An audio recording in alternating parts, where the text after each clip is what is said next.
महर्षि जी जीवनी भाग 8 अरुणाचल की शरण। 1 सितंबर 1896 की प्रातः वेंकटरामन तिरुवन्नामलई स्टेशन पर उतरे। उन्होंने दूर से ही अरुणाचलेश्वर मंदिर के गोपुरम देखे। गोपुरम के दर्शन मात्र से उनकी आत्मा में आनंद भर गया। हृदय के भावावेग में वह तेज कदमों से सीधे विशाल मंदिर की ओर बढ़े। मंदिर के बाहर एवं भीतर के सभी दरवाजे खुले थे। आश्चर्यजनक रूप से मंदिर में उनके अतिरिक्त एक भी व्यक्ति नहीं था। ऐसा लगता था कि पिता अपने पुत्र के स्वागत की स्वयं तैयारी कर रहे हों।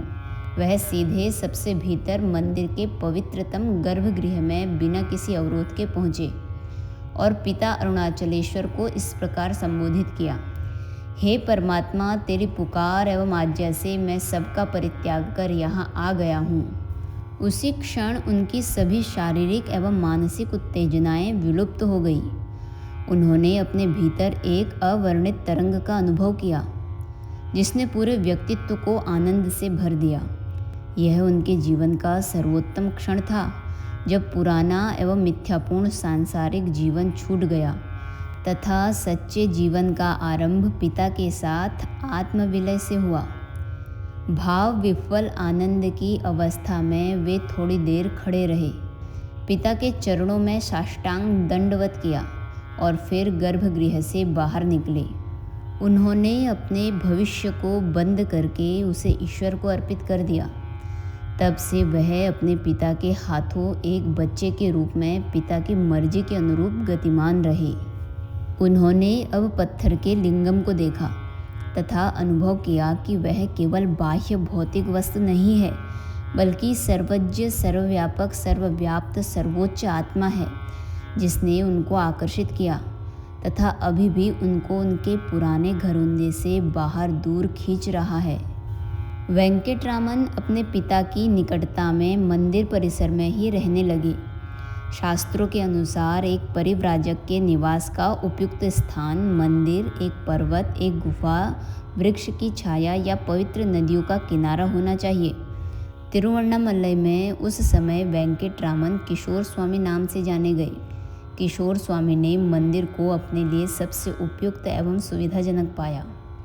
वहाँ का वातावरण शुद्ध एवं पावन था। उसमें आध्यात्मिक ऊर्जा सन्निहित थी।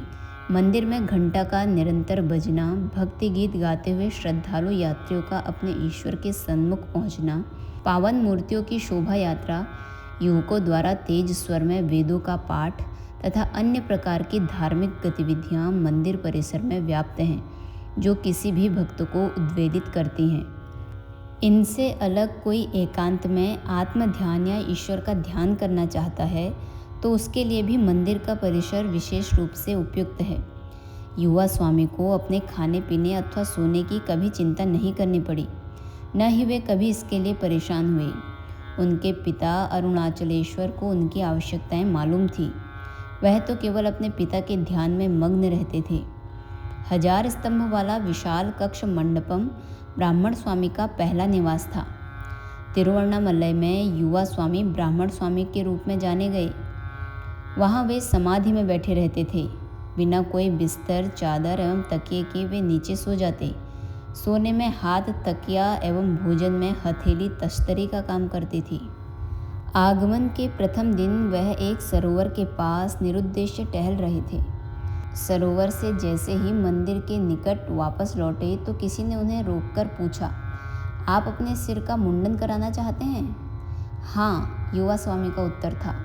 उन्हें तुरंत एक नाई के पास ले जाकर सिर के पूरे बाल उतार दिए गए। मुड़ा हुआ सिर संन्यास का प्रतीक था। तत्पश्चात उन्होंने अपनी धोती के टुकड़े किए और उसके एक टुकड़े को कोपिन के रूप में पहन लिया। शेष कपड़ा तथा बचे हुए पैसों को फेंक दिया। तब उन्होंने निश्चय किया कि अब से वे कभी भी पैसों को स्पर्श नहीं करेंगे। युवा स्वामी अपने स्वयं की वास्तविक सत्ता का अनुभव कर रहे थे। अपने भीतर दिव्य शक्ति के रूप में अनुभव के बाद उन्होंने शरीर का त्याग पहले ही कर दिया था। इसलिए शरीर से जुड़ी उन सभी चीज़ों का परित्याग कर रहे थे जो आत्मा नहीं है।